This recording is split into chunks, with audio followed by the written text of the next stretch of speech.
गोर लगै छी अपना सबके मिथिला संस्कार पर स्वागत करै छी। एकटा सामा के गीत दै छी से सुनू। गे माई बहिना कानाई आछि भैया नहीं आओला के देता डाला बासा जाएगे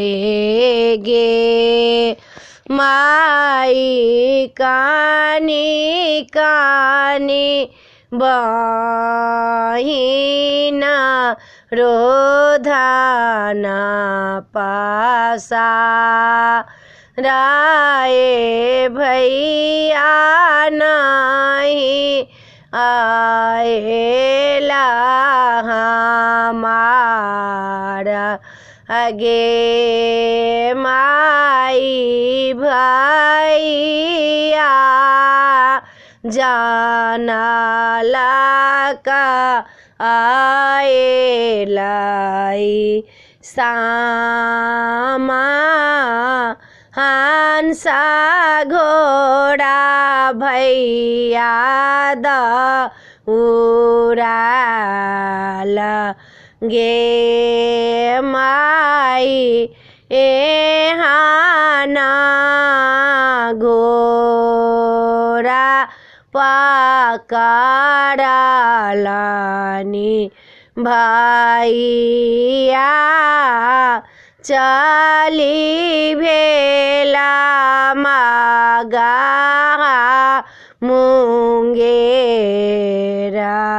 गे माई ओ ताही सालाए लानी सामा केरा डाला बा बहिन के देला खिन थामाए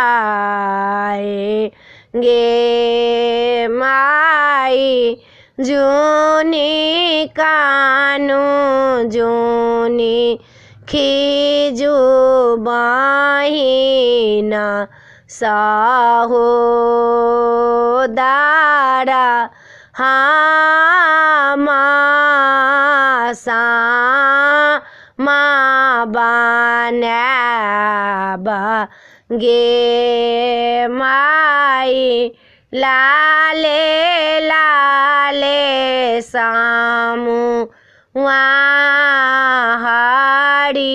हरियारा चाकबा भैया मोरा देलखिन बनाए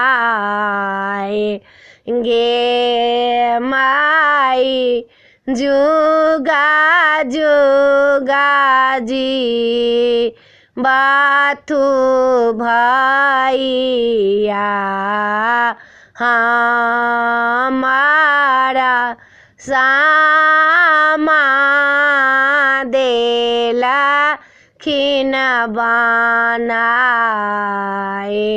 गे माई।